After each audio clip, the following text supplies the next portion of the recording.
Shalom saudara pendengar saudara rohani yang dikasihi Tuhan Yesus Kristus. Selamat datang di Renungan Rohani malam hari ini. Selamat malam, saya berdoa agar saudara sehat selalu. Semoga Roh Kudus hadir di tengah kita saat ini. Sebelum kita mulai renungan malam ini, marilah kita bersama-sama berdoa.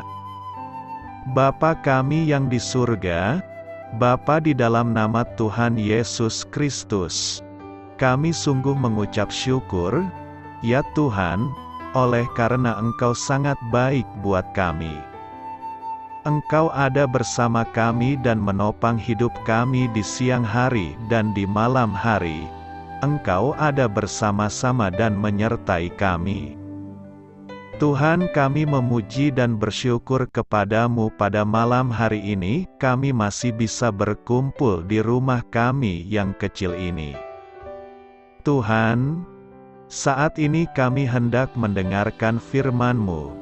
Berilah pengetahuan dan bimbinglah hamba-Mu ini agar apa yang Engkau firmankan dapat bekerja sesuai kehendak-Mu. Buat kami jemaat-Mu, bukalah hati dan pikiran kami untuk mendengar dan menerima firman-Mu. Kiranya firman-Mu ini dapat menjadi berkat bagi kami. Berbicaralah Tuhan, kami sudah siap menerima firman-Mu. Di dalam nama Tuhan Yesus Kristus kami berdoa dan mengucap syukur. Amin. Sahabat saudara rohani, pembacaan ayat emas Alkitab renungan kita malam hari ini. Nats pilihan kita adalah, damai sejahteraku, ku berikan kepadamu. Tertulis dalam kitab Yohanes 14 ayat 27. Kata kunci renungan pada malam ini adalah, damai sejahtera Yesus.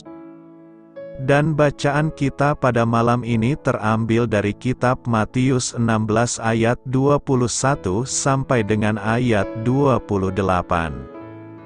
Sejak waktu itu Yesus mulai menyatakan kepada murid-muridnya bahwa ia harus pergi ke Yerusalem dan menanggung banyak penderitaan dari pihak tua-tua, imam-imam kepala dan ahli-ahli Taurat, lalu dibunuh dan dibangkitkan pada hari ketiga. Tetapi Petrus menarik Yesus ke samping dan menegur dia, katanya, "Tuhan, kiranya Allah menjauhkan hal itu sekali-kali takkan menimpa Engkau." Maka Yesus berpaling dan berkata kepada Petrus, "Enyahlah iblis. Engkau suatu batu sandungan bagiku, sebab engkau bukan memikirkan apa yang dipikirkan Allah, melainkan apa yang dipikirkan manusia." Lalu Yesus berkata kepada murid-muridnya, "Setiap orang yang mau mengikut aku, ia harus menyangkal dirinya, memikul salibnya dan mengikut aku. Karena barang siapa mau menyelamatkan nyawanya, ia akan kehilangan nyawanya. Tetapi barang siapa kehilangan nyawanya karena aku, ia akan memperolehnya. Apa gunanya seorang memperoleh seluruh dunia tetapi kehilangan nyawanya? Dan apakah yang dapat diberikannya sebagai ganti nyawanya? Sebab Anak Manusia akan datang dalam kemuliaan Bapanya diiringi malaikat-malaikatnya. Pada waktu itu ia akan membalas setiap orang menurut perbuatannya. Aku berkata kepadamu, sesungguhnya di antara orang yang hadir di sini ada yang tidak akan mati sebelum mereka melihat Anak Manusia datang sebagai Raja dalam kerajaannya." Terambil dari kitab Matius 16 ayat 21 sampai dengan ayat 28. Topik dari ayat emas renungan kita adalah, ketika Yesus menguasai hati damai sejahtera bertahta. Mari kita mulai renungan malam kita. Untuk memulai hal baik, serahkanlah segala sesuatu hanya kepada Tuhan. Kisah inspiratif, pada malam menjelang eksekusi martir Kristiani Nicholas Ridley, saudara laki-lakinya menawarkan diri untuk menemaninya di penjara supaya ia merasa tenang. Tetapi Ridley menolak. Ia berencana untuk tidur nyenyak seperti biasanya. Karena ia mengenal damai sejahtera Yesus, maka ia dapat beristirahat di dalam Tuhan. Keesokan paginya, Ridley berkata kepada rekan Kristiani yang juga akan dieksekusi, "Tabahkan hatimu, saudara, karena mungkin Allah akan meredakan amukan api, atau akan menguatkan kita untuk bertahan di dalamnya." Kemudian mereka berlutut sembari berdoa di dekat tiang dan, setelah bercakap-cakap sebentar, mereka dibakar sampai mati karena iman mereka. Yesus telah memberikan damai sejahteranya kepada Nicholas Ridley. Tetapi damai sejahtera macam apa yang dimiliki Yesus? Dalam Matius 16 ayat 21-23, kita melihat damai sejahteranya dalam kebulatan tekadnya untuk pergi ke Yerusalem walaupun dia tahu bahwa dirinya akan menderita dan mati. Petrus menegurnya, tetapi Yesus percaya kepada Bapanya dan tetap pergi untuk memanggul salib. Tujuan hidupnya adalah untuk mati. Amy Carmichael berkata, damai sejahtera Yesus menahan setiap bentuk ujian serta setiap keletihan, dan damai itu tidak akan berakhir. Itulah damai sejahtera yang Dia katakan, "Ku berikan." Entah ujian yang kita alami besar atau kecil, kita dapat mempercayai Yesus yang memberi kita damai sejahteranya di tengah-tengah ujian tersebut. Kerajaan Allah bukan soal makanan dan minuman. Roma 14 ayat 17-18 berkata dengan jelas, sebab kerajaan Allah bukanlah soal makanan dan minuman, tetapi soal kebenaran, damai sejahtera dan sukacita oleh Roh Kudus. Karena barang siapa melayani Kristus dengan cara ini, ia berkenan pada Allah dan dihormati oleh manusia. Kerajaan Allah itu tidak mengurusi soal makan dan minuman saja. Kerajaan Allah bukan berbicara soal berkat jasmani saja. Kerajaan Allah itu bersifat rohani.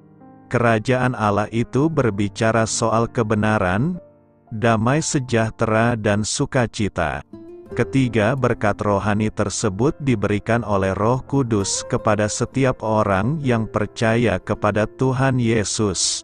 Karena itu di dalam diri orang percaya seharusnya ada sukacita yang senantiasa terpancar dalam kehidupannya sehari-hari. Artinya, dalam kehidupan orang percaya harus menjauhkan diri dari sifat fitnah dan gosip. Tidak ada alasan bagi kita untuk tidak bersukacita. Mengapa? Dalam Lukas pasal 15 Tuhan Yesus berbicara tentang kerajaan Allah melalui perumpamaan-perumpamaan. Domba yang hilang, dirham yang hilang dan juga anak yang hilang. Kita patut bersukacita karena kita sebelumnya adalah seperti domba yang sesat dan terhilang. Tetapi sekarang telah dibawa kembali oleh gembala yang baik ke dalam kandangnya yang aman. Kita sebelumnya seperti dirham yang telah hilang, tetapi sekarang telah didapat kembali. Kita sebelumnya seperti anak yang terhilang, yang hampir saja mati kelaparan. Kini telah kembali ke rumah Bapa yang berlimpah dengan kasih setia. Kita patut bersukacita karena dosa-dosa kita telah diampuninya. Sakit penyakit kita disembuhkannya dan kita yang dulunya berada dalam kegelapan kini telah dipindahkan ke dalam terangnya yang ajaib. Perdebatan soal kerajaan Allah masih kuat dalam kehidupan jemaat di Roma. Karenanya Paulus memberikan penjelasan yang mendalam soal kerajaan Allah itu. Makan dan minuman itu diperlukan dalam kehidupan sehari-hari. Tetapi Paulus melihat gejala yang tidak sehat di dalam jemaat Tuhan. Perihal makanan dan minuman masih menimbulkan kontroversial di kalangan jemaat. Sebab orang yang mau menjadi Kristen berasal dari berbagai latar belakang yang berbeda-beda, sehingga mereka yang terbiasa berpantang makanan tertentu masih melanjutkan tradisinya itu setelah menjadi Kristen. Paulus mengatakan bahwa tidak ada yang salah dan benar dalam hal ini. Yang terpenting adalah kasih. Bagaimana caranya supaya kita makan dan minum, ataupun melakukan hal-hal lainnya berdasarkan kasih, dan tidak menjadi batu sandungan bagi orang lain. Paulus hendak mengajak jemaat Roma agar tidak perlu berdebat sengit mengenai hal-hal yang sepele. Masalah makanan, karena makanan tidak menyelamatkan kita. Yang penting adalah lakukan semuanya itu berdasarkan kasih. Sebab kerajaan Allah adalah soal kebenaran, damai sejahtera, dan sukacita oleh Roh Kudus. Pertanyaan kita sekarang adalah apakah sebenarnya kerajaan Allah menurut Paulus? Pertama, kerajaan Allah dapat dihadirkan dalam kehidupan seseorang yang hidup di dalam kebenaran. Kata kebenaran di sini adalah dikaiosune, artinya adalah kebenaran yang bertalian dengan perilaku atau perbuatan. Orang yang hidup dalam kebenaran adalah orang yang berperilaku selalu sesuai dengan kehendak Allah. Baik setiap kata yang diucapkan, gerak pikiran dan perasaan dan kelakuannya.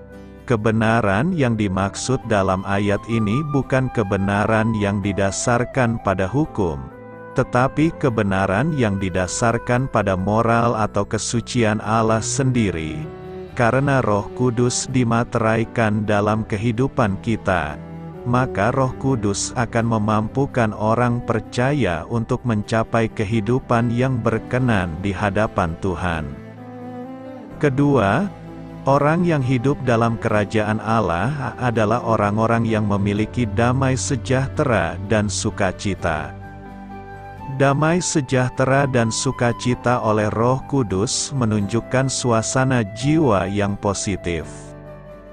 Saat kita hidup dalam berpikiran positif, maka kehadiran Tuhan yang diwakili oleh Roh Kudus membuat segala tindakan kita menjadi baik.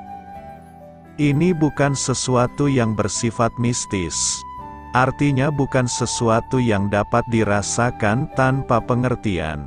Seperti misalnya tiba-tiba dapat merasakan kebahagiaan tanpa ada alasan dan dasarnya. Tetapi damai sejahtera dan sukacita ini dibangun juga oleh pengertian-pengertian terhadap kebenaran firman Tuhan. Pengertian-pengertian oleh kebenaran firman Tuhan dapat dimiliki seseorang oleh karena tuntunan Roh Kudus. Damai sejahtera dan sukacita di sini tidak bisa dipisahkan dari dua hal. Pertama, kehadiran Allah Bapa dan Tuhan Yesus yang diwakili oleh Roh Kudus. Dengan demikian, tidak mungkin seseorang bisa merasakan damai sejahtera dan sukacita oleh Roh Kudus tanpa persekutuan dengan Dia. Kedua, seseorang harus hidup dalam kesucian Tuhan dengan karakter yang baik sesuai dengan kehendak Allah. Tidak mungkin seseorang dapat menikmati damai sejahtera dan sukacita oleh Roh Kudus tanpa memiliki karakter yang baik sesuai dengan kesucian Allah. Dalam hal ini, sebenarnya yang menentukan apakah seseorang menikmati damai sejahtera dan sukacita oleh Roh Kudus adalah karakternya sendiri. Kalau damai sejahtera dan sukacita oleh dunia dapat dinikmati setiap orang tanpa syarat-syarat tertentu, tidak demikian dengan damai sejahtera dan sukacita oleh Roh Kudus.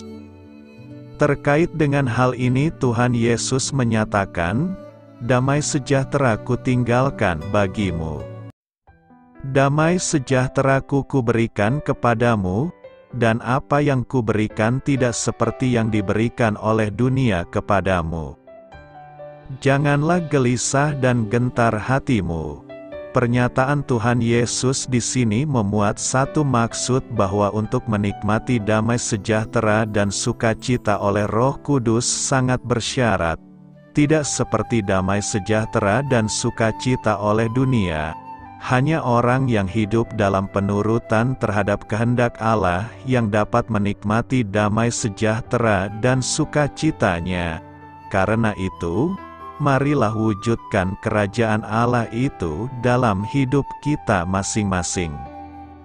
Apakah yang diajarkan Alkitab tentang stres? Kamus mengartikan stres sebagai kondisi tertekannya tubuh, pikiran, atau emosi.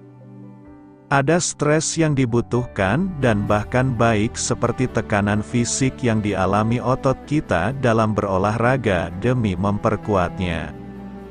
Namun ketika kita berbicara mengenai stres, pada umumnya kita sedang membahas ketegangan atau tekanan mental atau emosi yang berlebihan. Meskipun istilah stres tidak secara khusus tertulis demikian di dalam Alkitab, masih banyak ajaran di dalamnya yang membahas topik kecemasan, kekhawatiran, dan kesulitan hal-hal yang berhubungan dengan stres sehingga kita memperoleh jawaban yang jelas akan cara mengatasinya. Semua orang mengalami stres pada waktunya. Cara kita menghadapi stres tergantung pada kondisi kita. Bagi sekelompok orang, stres emosional dapat mengakibatkan tubuhnya terjangkit penyakit. Ada yang malah menjadi produktif secara luar biasa. Sebaliknya ada mereka yang tidak dapat berfungsi secara mental dan emosional akibat stres. Ada pula berbagai respon lainnya terhadap stres. Saintes adalah pengalaman insani yang umum, terutama di dalam situasi di mana segala sesuatu seakan-akan menyita waktu dan perhatian kita. Pekerjaan kita, kesehatan kita, keluarga kita, teman kita, dan bahkan aktivitas pelayanan gereja pun dapat membuat kita kewalahan.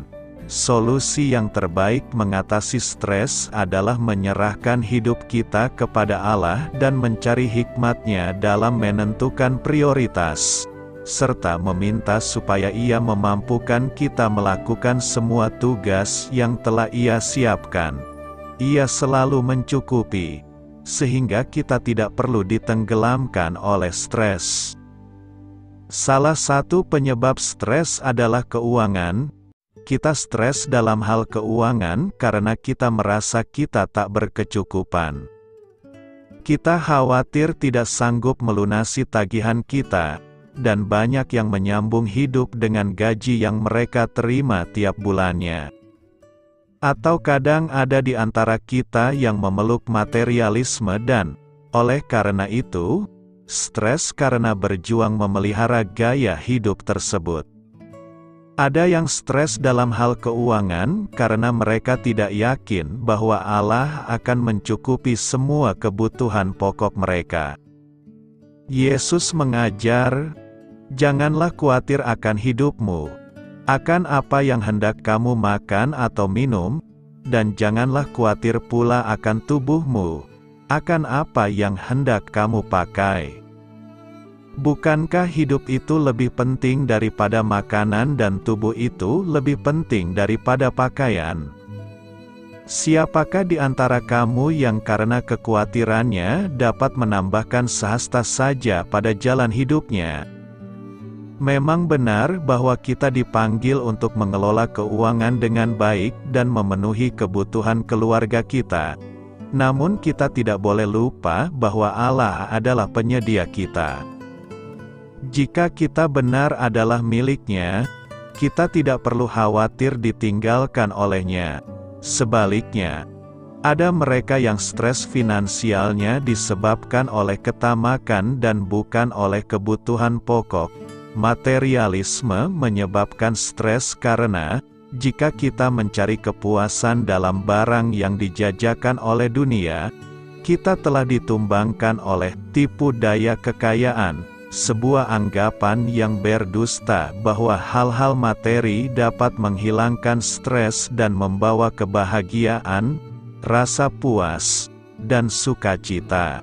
Anggapan ini tidak benar. Kita juga mungkin mengalami stres ketika menghadapi kesulitan atau percobaan. Yakobus 1 ayat 2-4 mengajar, "Saudara-saudaraku, anggaplah sebagai suatu kebahagiaan, apabila kamu jatuh ke dalam berbagai-bagai pencobaan, sebab kamu tahu bahwa ujian terhadap imanmu itu menghasilkan ketekunan. Dan biarkanlah ketekunan itu memperoleh buah yang matang, supaya kamu menjadi sempurna dan utuh dan tak kekurangan suatu apapun." Ketika kita menghadapi kesulitan, kita dapat memilih untuk menyerah pada stres atau sebaliknya menganggapnya sebagai metode yang digunakan Allah untuk menguatkan iman kita dan membentuk kepribadian kita. Ketika kita memusatkan fokus kita pada Allah, kita dihibur dan menemukan kekuatan untuk bertahan.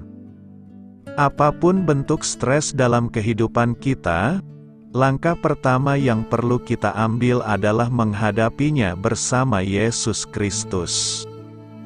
Yesus begitu menyemangati kita di dalam Yohanes 14 ayat 1.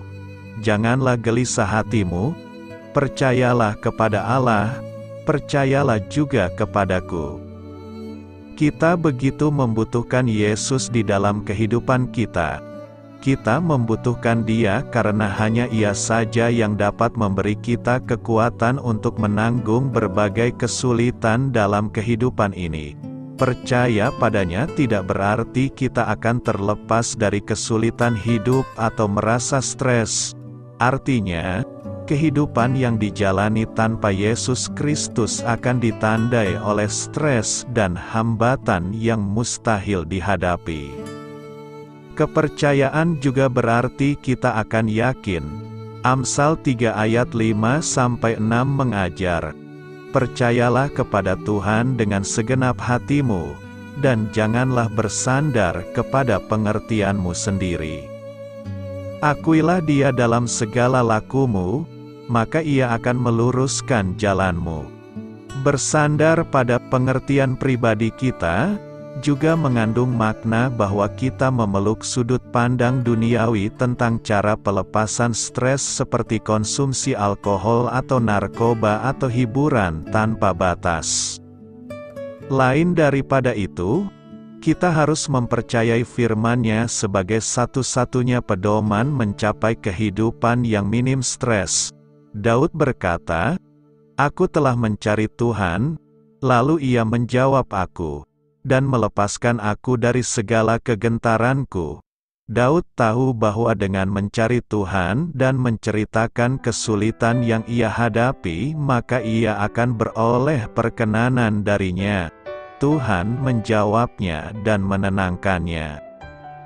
Filipi 4 ayat 6-7 memberi kita saran mengatasi stres yang sangat berguna. "Janganlah hendaknya kamu khawatir tentang apapun juga, tetapi nyatakanlah dalam segala hal keinginanmu kepada Allah dalam doa dan permohonan dengan ucapan syukur.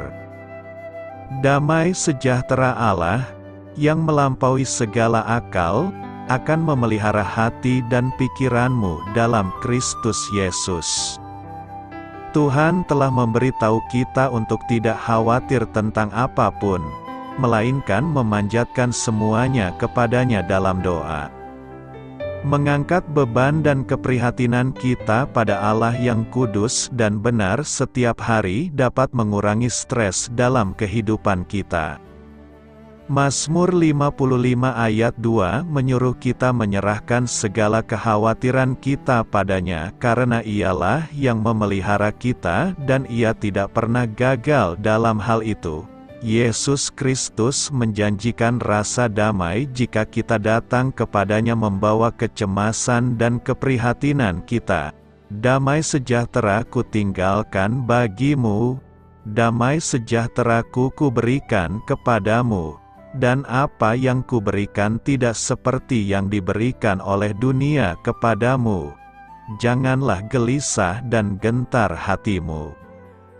Saintes adalah bagian alami dari kehidupan.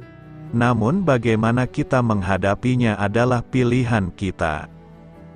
Jika kita berusaha menghadapinya sendiri, kelegaan yang sejati mustahil tergapai. Satu-satunya cara yang konsisten dan manjur adalah bersama dengan Yesus Kristus. Pertama, kita harus percaya padanya. Kedua, kita perlu mempercayai Dia dan menaatinya. Kita harus meyakini bahwa Ia akan melakukan yang benar karena jalannya selalu yang terbaik. Ketidaktaatan dan dosa akan menghasilkan stres dan menjauhkan kita dari satu-satunya cara memperoleh damai dan sukacita. Dengan menaati perintahnya kita memperoleh karunia kepuasan sejati yang diberikan oleh Allah yang pengasih. Pada akhirnya, kita perlu mencari damai-Nya setiap hari dengan mengisi benak kita dengan firman-Nya, membawa segala sesuatu di dalam doa, dan duduk di kakinya dengan kagum dan hormat. Saintes dalam kehidupan kita hanya dapat betul-betul ditangani melalui kasih karunia, belas kasihan, dan kasih-Nya. Damai sejahtera bagi kita semua.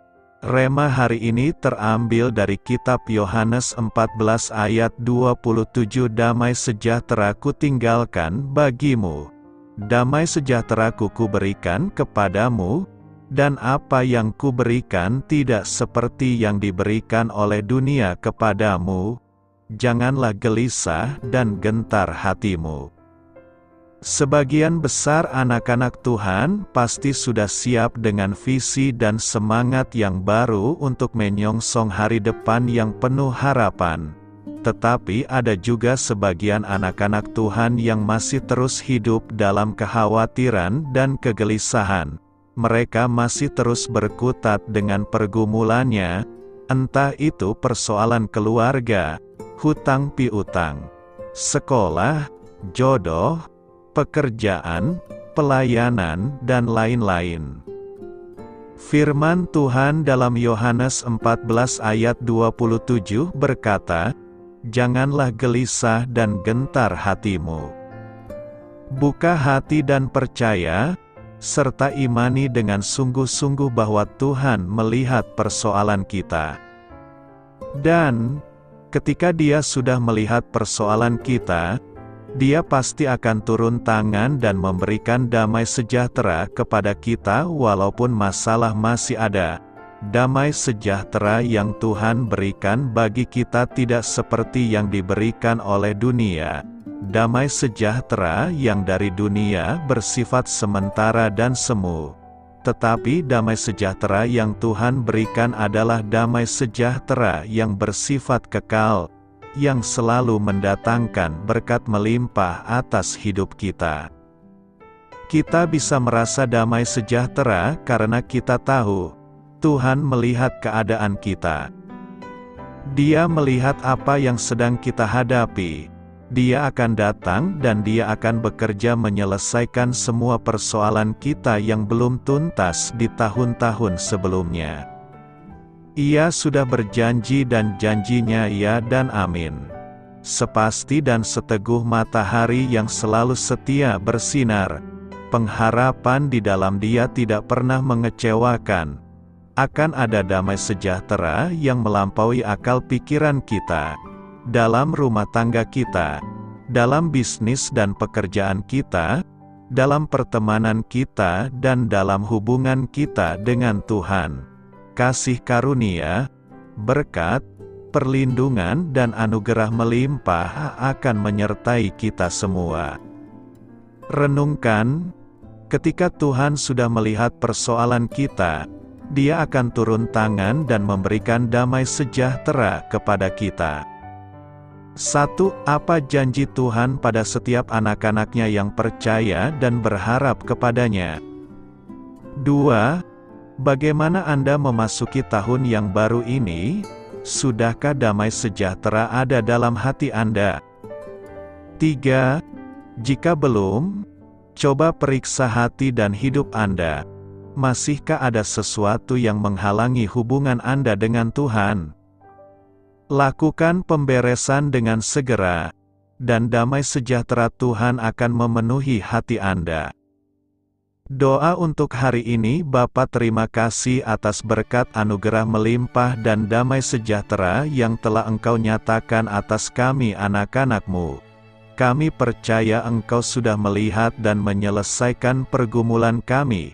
Kami percaya kami akan menjalani malam kami dengan hujan anugerah dan kemuliaan Tuhan yang luar biasa. Dalam nama Tuhan Yesus kami berdoa. Amin. Selamat beristirahat malam dalam kasih setia Tuhan. Doa saya menyertai saudara sekalian. Mari bertumbuh dalam iman bersama saudara rohani. Saya memberkati Anda agar sewaktu Anda mencarinya dari Dia, Bapa Surgawi Anda akan memberikan bagi Anda roti harian Anda. Dalam nama Yesus Kristus, Tuhan yang berkuasa atas alam semesta dan menuntun kita kepada iman yang menyelamatkan, Tuhan Yesus menyertai senantiasa. Terima kasih sudah berkenan mendengarkan renungan malam saudara rohani. Tuhan memberkati. Amin.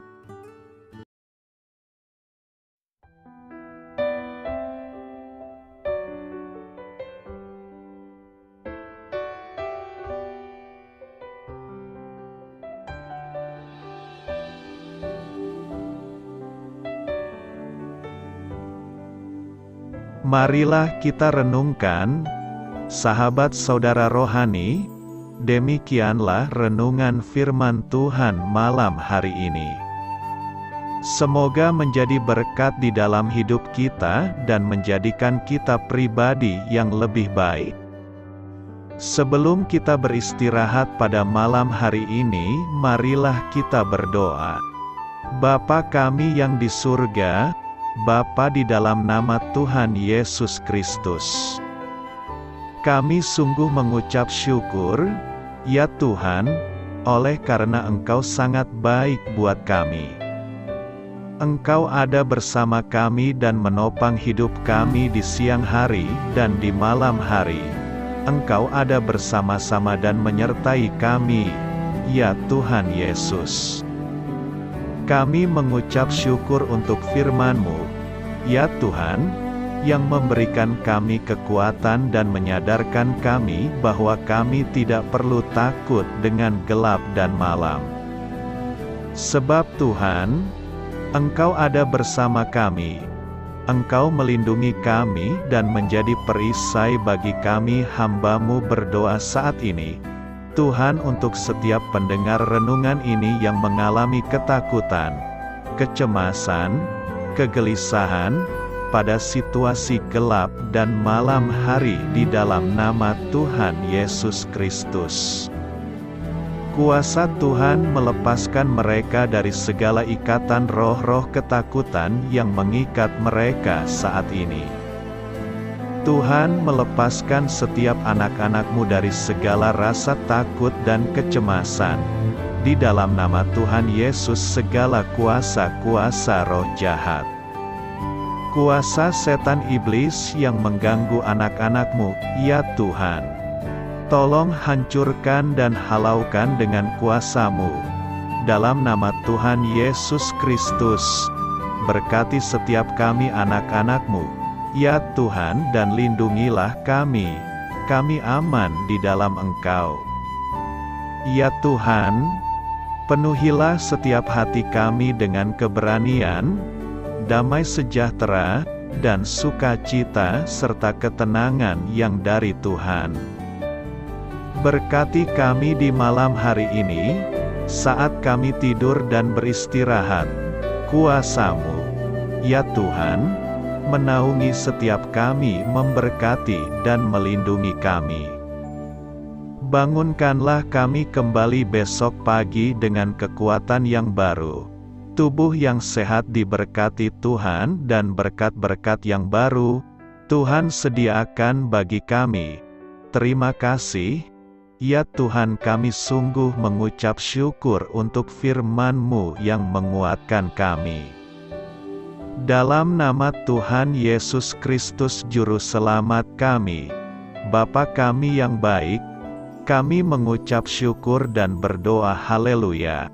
Amin. Biarlah firman Tuhan menjadi pengingat untuk kita semua, bahwa tuntunan dari Roh Kudus akan selalu memberi jalan keluar bagi setiap permasalahan hidup kita, dan memberi kedamaian di hati kita. Amin.